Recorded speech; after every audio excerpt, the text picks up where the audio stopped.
I'd been called to jury duty a couple of weeks before all this happened. And it was one of those kind of sensational trials. The judge told us jurors not to go out to any public places where we might be approached or influenced. So I'd been sticking pretty close to the hotel they had us in. And it was a real treat when they said that we were free for a couple of days because a witness was sick. So Ann and I went to the early movie across the street from the hotel and got out about 9:30. I thought she was darling. I didn't care much for him, though. I didn't think she was too hot either. What's the difference anyway? It's the first movie I've seen since the trial started. How about some ice cream? We got those little cakes at home. Some ice cream might go nice to them. I don't know if I can go home. The jury thing. Well, you're free for a couple of days. Isn't that what they told you? Well, it's not going to do you any harm to sleep home tonight. Yeah, suppose not. What kind do you want? What? Ice cream. Chocolate. Well, hello there. How are you this evening, folks? Good evening. Hi. What can I do for you? Oh, about a quart of ice cream, chocolate. Right. Say, tell me, how's the trial going? You're on the jury, aren't you? Yeah, but I'm not supposed to talk about it. Oh, yeah, I should know better than to ask. I'll bet we have 5-7 jurors a day come in here from the hotel across the street. Is that right? Yeah, you think you've been on this trial a long time? Some people stay on for months. Well, I'll tell you what I think about this Harmon fellow. I'm not supposed to let anybody talk to me about it either. Oh, yeah, say that's right. Forget about that. Well, that'll be 89 cents. I got it, Ann. What did I do with my wallet? Oh, yeah. Thank you. Out of one. 90, $1, and thank you. Thank you. I hope now that you know us, you'll trade here sometimes, even after the trial is over. My name is Anderson. Well, I'm Mr. Bennick. It's my wife, Ann. How do you do? Happy to know you. How do you do? Hope you'll be through with the thing real soon. Yeah, I hope so, too. Good night. Oh, Yeah. look what I found. What? An envelope on the floor. Right here. Somebody dropped something, huh? It's open, too. I wonder if we should, to find the owner. Hey. Hey there. Money, bills. Here, let me see. How much is there, Al? Al? How much, Al? It's $10,000. $10,000? Well, who dropped $10,000 on the floor of a drugstore? $10,000? You mean the envelope was just laying there on the floor? Oh, I almost stepped on it, and then I picked it up. I saw there was something in it. Oh, what should we do? Well, gee, a thing like this, I don't know what to say. If I was you, I would keep it. That's what I would do. And since it was in my store... No, we couldn't do that. I could. It ain't stealing. You found it. It was my store. You found it in. Oh, we better turn it in. If there's a reward, we'll get together on it, won't we, huh? Oh, look, there's some kind of note in it. A note? In with the money. This is your first half as agreed in the... No signature. It doesn't make much sense to me. Me neither. Where you going with that money? Oh, if anyone comes looking for it, we live on 5th Street, 229. Yeah, there's a reward. We'll see you get your share, Mrs. Adelson. Come on, Ann. Don't worry, Mr. Adelson. Don't worry. $10,000 is a lot of money.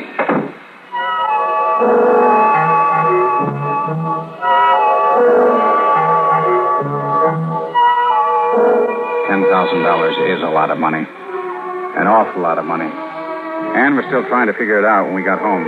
One thing I'd always said about Ann, she had a good mind. And now she remembered the note, and she took off from there. But, Al, it must mean something. It was written to somebody. It must mean something to them. After all, $10,000. Let's get on with the ice cream. Well, all right. But what I Look, think... Annie, if nobody claims it by tomorrow, we put an ad in the paper or something. It's not our worry. Chocolate. But we could keep it, couldn't we? I mean, the law says finders keepers. If nobody can prove it's theirs, we can keep it, can't we? Isn't there a law? Well, I guess as far as the law is concerned, we could keep it. Of course, we'd have to give part of it to Mr. Adelson. Mm-hmm. Still, I don't know, Al. That money belongs to somebody. All right. If they claim it, all right. And if they don't, well, all right. Why worry about it? It belongs to whoever that note was written to. Uh-huh. Listen. This is the first half as agreed in the EH business. But if they are not hung up when the time comes, don't expect to get the rest or stay healthy very long. No signature. No signature. Al, that last part about staying healthy. Hmm? That's a threat. That's what it is. Threat? Well, yeah, it The could man be. who's giving the money is threatening the man who's getting it. If he doesn't... Doesn't what? Oh, Al, don't be so tense. Help me a little. Doesn't do what they're paying him to. Why, it's a bribe. A bribe, yeah, that's right, Annie. You could be right at that. Well, now we're getting somewhere. All right, a bribe. And it has something to do with something being hung up. Look, if they're not hung up when the time comes, it says. What could be hung up that's so important to bribe somebody in a jury to... To what? Oh, those initials, H. Edward Harmon. The name of the man that's on trial. The jury that you're on. Oh, no, gee, Ann, I don't think so. They all seem like such nice, decent people. Listen. This is your first half, the $10,000, as agreed in the EH. That is, the Edward Harmon business. But if they're not hung up, the jury don't expect to stay healthy. Oh, yeah. Well, it does make some sense, Ann.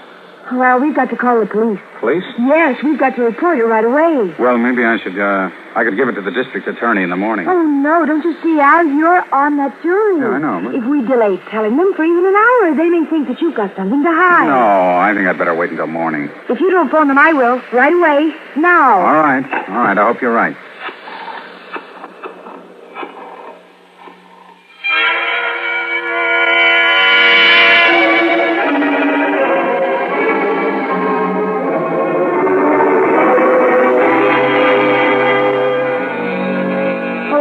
That must be them now, Al. I'll go. I must say, they took their time about it.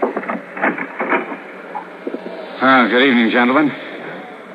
Come in. Thanks. You're Mr. Bennig, Albert H. Bennig. That's right. And this is my wife. How do you do? Hello. I sort of expected to see someone in uniform. Oh, I should have known, I suppose. Uniform? Yes. Well, you gentlemen aren't from the police, aren't you? No. No, we're not. Oh? You expecting the police, lady? Well, yes, we were. You better not take too much time, Johnny. I think you people got something that belongs to us. Something you found in the drugstore on the corner. Oh. We lost it there. The druggist told us you had it. Well, we did find something, yes. 10 grand in 500s in a white envelope. Well, I guess there's all right, Ann. Oh, yes, but... But what? Well, I'm sure it's yours, but there was something else, too. Look, we better just give it to him, man. The note. I always said that was foolish. There was a note. Yes. Did you read it? Oh, we glanced through it, of course. We thought it might tell us who the money belonged to. And it did, didn't it? No. Oh, no. Come on, lady. Now, wait a minute. This is a gun. The note told you that the dough was to buy off somebody on the jury of the Harmon trial, didn't it? You talk too much, Johnny. Let's get out of here. What's the difference? Use your head. What about it, Mrs. Benning? Well, what do you know about what was in the note? We gotta know these things. We work for Mr. Harmon. We know you're on the jury, too, Mr. Benning. Well... Where are you from, Mrs. Benning? I mean, where do your folks live? What part of the country? Oh, Washington. Spokane, Washington. All right, Mr. Benning. You go on down to that trial tomorrow just as though nothing had happened. Anybody ask you about your wife, you tell them she's gone on a little visit to her folks in Spokane. Visit my folks? The case will go to the jury on Friday. If everything goes like it should, your wife will be back here safe and sound first thing Monday morning. Oh, good Lord. But you can't do a thing like this. You can't. Be reasonable, Mrs. Benning. We gotta. You people know too much about this thing. Look, but we won't say anything. I promise. I swear it. Now, how can we take a chance like that? Harmon is up for murder. I better get your things together, Mr. Benning. Go with her, Sam. We ain't got all night, though. I'll take the money, Mr. Benning, before I forget it. Thanks. I hope you understand our position. What are you going to do? Obviously, the money went to the wrong party, so we got to use another method. If everything goes like it should on that jury, your wife will be okay. But if it doesn't... Oh, you can't. You can't do that. Oh, we can. Saves us a lot of money, too. And, Mr. Benning, not a word to the authorities. Your wife would make a cute corpse.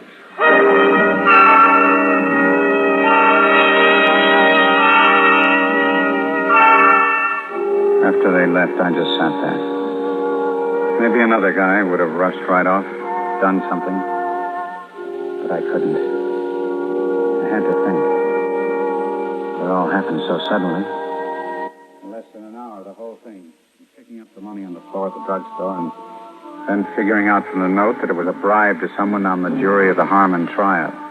The jury I was on. The police never showed up, so I sneaked out of our building the back way, took the side streets, and went to the office of the chief of detectives.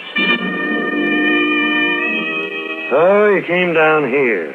Well, what are we sitting here for? Why don't we do something? Well, we gotta know what we're doing before we start doing it.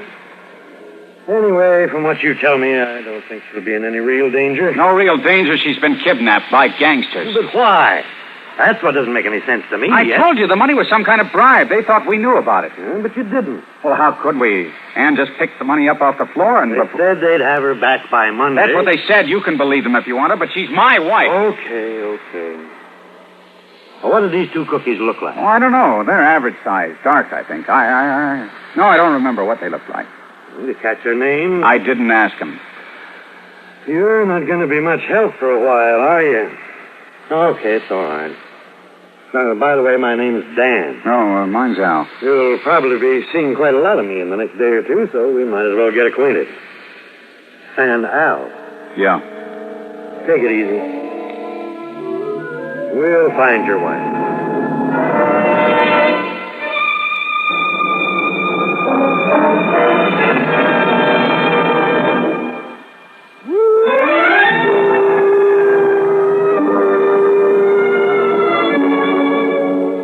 Dan's being friendly made me feel a lot better, but we still weren't doing anything. First, he got out a lot of pictures, and I had to go through all those, but of course I couldn't recognize anybody. And then he started making phone calls. That didn't make much sense to me either, except that he figured they might have a stolen car, and he was trying to check on it. Finally, he called a police car, and we drove back towards the courthouse. It was 12 o'clock, but Mr. Adelson hadn't left the store. He was anxious enough to talk, but it didn't look as though he was going to get us anyplace.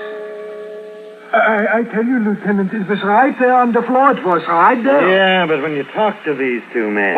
Yeah. Well, I talked to them, the one that is, and he said he lost an envelope, he thought, in my store. And I said, yes, we found it, and Mr. Bennick had it. So you talked to them. What did they look like? How can I know what they look like when they called me on the telephone? Okay, I guess that's all, Mr. Adelson. I'm sorry, Lieutenant. I wish I could help That's you. all right. But if there's anything else you think We'll call you. Say, Mr. Bennick, Yeah. did you tell him about the note? Note? Yeah, the note that was in with the money. So there was a note. Sure, in with the money, wasn't it, Mr. Bennick? What about it, Al? Well, I'm sorry. I guess I forgot. We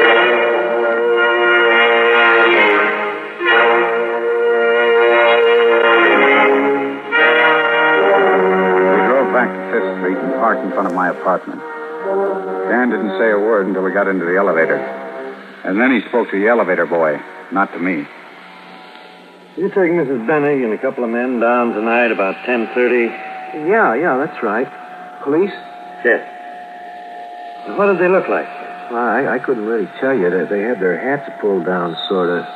Well, one was tall, and the other was short. That's about all I noticed. Oh, wait a minute. Yeah? Now that you speak of it, the short one called the tall one Johnny. It's funny I didn't think of that. A tall one and a short one. And the tall one's name was Johnny. Yeah, but that breaks the case wide open, huh? Yeah, I'll see to you get a citation.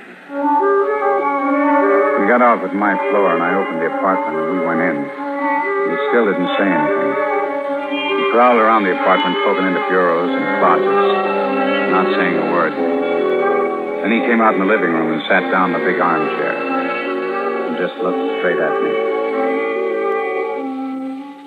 All right, Al. What about the note?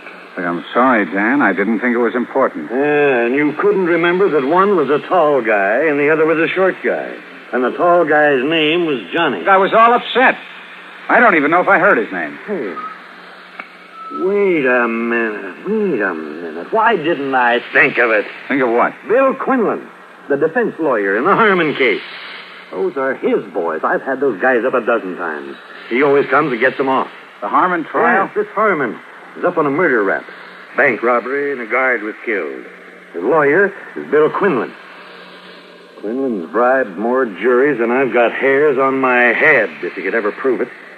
You get a couple of hung juries and they let you off the hook. He's pulled it plenty of times. Oh, isn't that a little far-fetched? Like I say, Al, it's all we've got. Yeah. I'll have the boys check the jury list anyway. Where's your phone? Oh, in there. Dan. Yeah? Dan? I'm on the jury. You're what? Yeah, don't you see? Look, if I opened my mouth, they'd kill her. They told me so. So that's it. I didn't dare to tell you, Dan. I hoped you'd find her out. Why, you long-legged, thick-headed idiot. Don't you think I've been in this business long enough to know it a little better than you do? Don't you think I know how to give people protection when I have to? Do you think we go around trying to get people killed? Do you know any more you haven't told me? No. Do you know who the juror is that they're trying to bribe? No. Okay. Well, now at least we know where to start looking. Look, Dan. Yeah? You're not sore at me, are you? Me? No. What have I got to be sore about? She's your wife.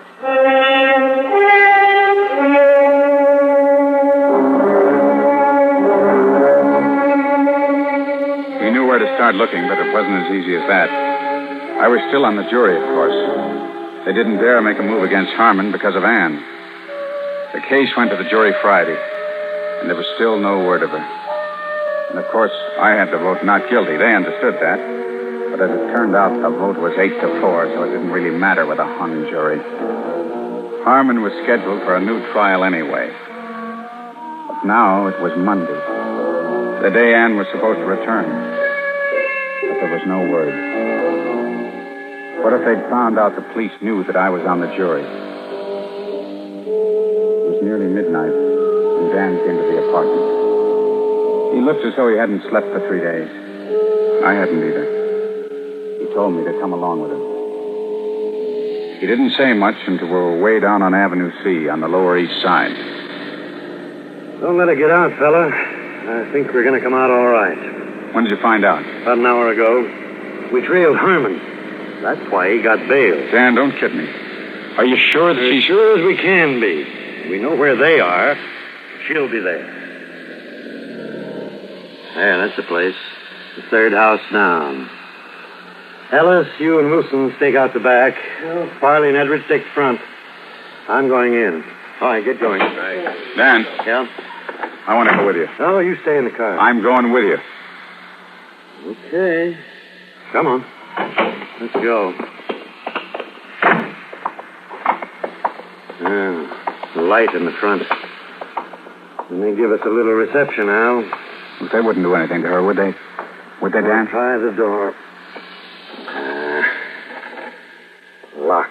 Can we... I got a skeleton.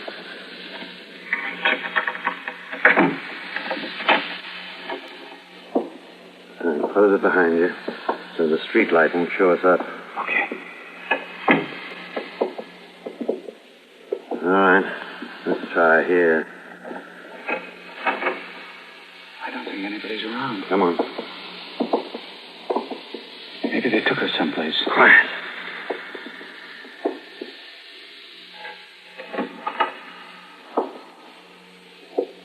No.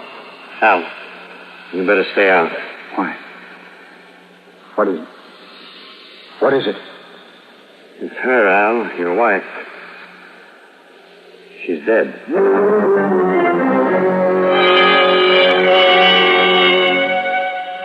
She was dead. And the next day, there was the funeral. A lot of friends came around, shook hands, looked at me sad. And I stood by where she was lying with all the flowers around her. This wasn't the way it was supposed to work out. Dan was there, too. For a long time, he stood there, looking at her, my friends, and me. You called Johnny and Sam, didn't you? I called them. Yeah. You called them. And she thought you were calling the police. That's why the police never showed up. I called them. She was so insistent that I had to call somebody. I didn't think they'd take her away. I thought they'd just take the money and leave, forget the whole thing, but they took her, too. What about the money? Well, the money they paid me for the trial? The money for the trial, the $10,000. I told you, they took it. They took the money and they took her. All except $500. I kept that in my pocket. I didn't get that. That's what I